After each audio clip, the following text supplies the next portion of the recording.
कक्षा 12 प्रश्नावली 1.1 है का पहला क्वेश्चन है। निर्धारित कीजिए कि क्या निम्नलिखित संबंधों में से प्रत्येक स्वतुल्य सममित तथा संक्रामक है।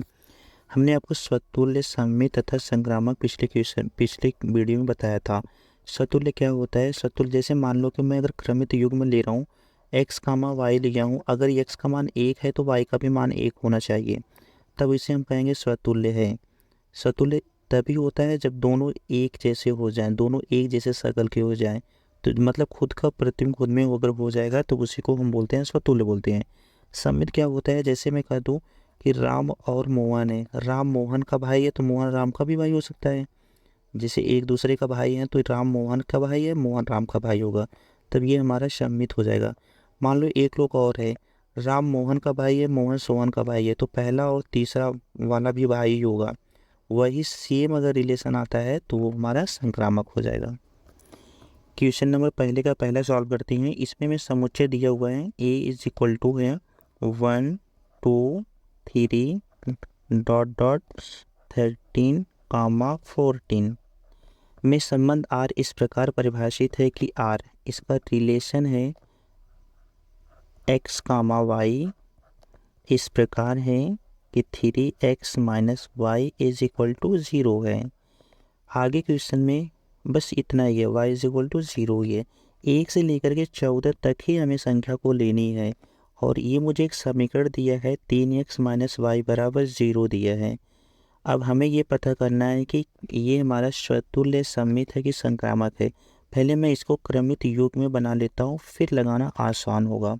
तो जो हमें समीकरण दिया है 3x minus y is equal to 0, इसको मैं यहाँ भी लिख देता हूँ। 3x minus y is equal to 0। यहाँ से मैंने x की वैल्यू 1 लेता हूँ। x के पहले मैं इसे पंचांतर ही कर लो, 3x is equal to y. x की वैल्यू 1 ले लो, यहाँ रखो। जब x इज इक्वल टू 1 होगा तो 3 multiple 1 is equal to y, तो 3 इज इक्वल टू वाई, मतलब y की वैल्यू क्या आ गई? 3 आ गई, और x की वैल्यू कितनी हो गई? 1 हो गई। तो r इज इक्वल टू, जब हम क्रमित युग्म में लिखते हैं सबसे पहले x होता है तब y होता है, तो x की वैल्यू कितना था? 1, फिर y की वैल्यू कितना मिला? 3 मिल गया था, फिर कामा। इसी तरह से मैं इसी समीकरण में फिर x से इज इक्वल टू 2 रखता हूँ, तो 3 multiple 2 is equal to y, तो 3 2 just 6 is equal to y, मतलब x इज इक्वल टू 2 रखने पर हमें क्या मिल गया? 6 मिल गया y की वैल्यू। इसी तरह से फिर मैं x इज इक्वल टू इसमें 3 रखूँगा, तो 3 multiple 3 is equal to y, 3 3 जा 9 इज इक्वल टू वाई। अब मैंने क्या रखा? x की जगह पे जब मैंने 3 रखा तो मुझे y की वैल्यू 9 मिल गया। फिर एक बार इसी में और रख लेते हैं, x is equal to 4, x is equal to 4। तो जब x इज इक्वल टू 4 रखेंगे तो 3 multiple 4 is equal to y, 4 3 जा 12 इज इक्वल टू वाई हो जाएगा। यहाँ पे क्या लिखेंगे? जब मैंने 4 को रखा था तो y की वैल्यू 12 मिला। फिर x इज इक्वल टू 5, इसी में रखेंगे समीकरण में, 3 multiple 5 is equal to y, 5 3 जा 15 इज इक्वल टू वाई। इस वैल्यू को नहीं लेंगे। क्यों नहीं लेंगे? क्योंकि ये 15 आ गया, लेकिन हमें लेना कहा था कि 14 तक ही लेना है, तो इसको छोड़ दो, यहीं पे रहने दो, इसको नहीं लेंगे, यहीं तक होगा अभी ये। अब यही हमारा एक रिलेशन क्रमित युग में मिल गया है। अब पहले मैं चेक करूंगा स्वतुल्य के लिए। स्वतुल्य के लिए चेक करते हैं पहले, स्वतुल्य संबंध। देखो, स्वतुल्य कहता है खुद का प्रतिबिंब खुद में होना चाहिए। अगर खुद का प्रतिबिंब खुद में होगा तब हमारा ये रिलेशन कैसा हो जाएगा? स्वतुल्य हो जाएगा। स्वतुल्य का फॉर्मूला क्या होता है? For everyone A comma A belongs to R होता है। मतलब ए कहाँ से लेते हैं? अवयव में से लेते हैं, और चेक किस में करते हैं? आर में। मान लो मैंने एक उठा लिया, तो कहीं पे देखो 1 कामा 1 है, नहीं मिल रहा है, कहीं पे भी नहीं है 1 कामा 1। 2 लेंगे तो 2 लूँगा तब पर भी मुझे 2 कामा 2, 3 लेंगे तब पर भी 3 कामा 3 नहीं मिल रहा है ना। तो मैं एक एग्जांपल लिख सकता हूँ यहाँ पे कि 1 comma 1 does not belongs to R. अगर एक भी नहीं मिल रहा है, सब मिल जाए, एक छोड़ भी जाए, तब पर भी ये स्वतुल्य नहीं होगा। यहाँ पे लिखेंगे आर स्वतुल्य संबंध नहीं है, आर स्वतुल्य संबंध नहीं है। अब इसी तरह से हम सममित चेक करेंगे। दूसरा सममित संबंध, सममित में क्या होता है कि दो नंबर लेते हैं और उसको चेक करते हैं, आर में से उठाते हैं। जैसे 1,3 ले लिए, क्या 3,1 है कहीं पे? नहीं है, तो ये भी हमारा संबंध नहीं है।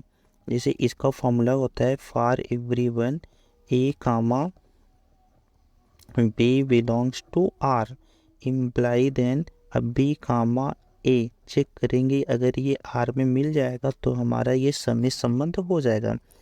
लेकिन अब मैं क्वेश्चन में से कोई एक उठा लो, जैसे मान लो कि मैंने 1,3 ये बिलोंग्स कर रहा है ऐसे, मतलब 1,3 आर में देखो मिल रहा है। इम्प्लाई देन इसका उल्टा कर दो तो 3,1 ये देखो आर में क्या मिल रहा है? आर में नहीं मिल रहा है, तो बीच में से कट कर देंगे। यहाँ पे लिखेंगे आर सममित संबंध नहीं है।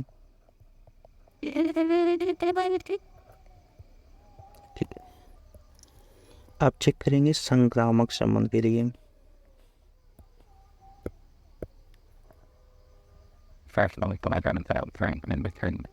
संक्रामक संबंध, संक्रामक संबंध में 3 होता है। इसका मैंने फॉर्मूला लिखा था A comma B belongs to R, और बी से शुरू होने वाला B comma C belongs to R imply then इसका पहला इसका लास्ट का A comma C belongs to R. यही देखते हैं, अगर ए कामा सी मिल जाएगा आर में तब ये हमारा संबंध हो जाएगा, अगर नहीं मिलेगा तो बीच में से कट करेंगे, does not belongs to R कर देंगे। अब ये उठाते किस में से? आर में से उठाते हैं। चलो मान लो कि मैं 1,3 को ले लेता हूँ, यहाँ पे लिख रहा हूँ 1,3 बिलोंग्स टू आर, और 3 से शुरू होने वाला देखो आर में कोई है, तो यहाँ पे लिखो 3,9 belongs to R imply then इसका पहला इसका लास्ट का 1,9। क्या देखो 1,9 कहीं पे लिखा है? नहीं लिखा है। 1,9 does not belongs to R, इसका मतलब आर संक्रामक संबंध नहीं है। संक्रामक संबंध नहीं है। नीचे लिख देंगे अतः आर न तो स्वतुल्य न तो संक्रामक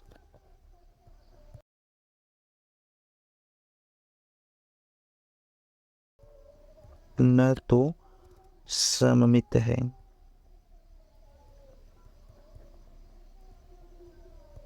ये हो गया आंसर।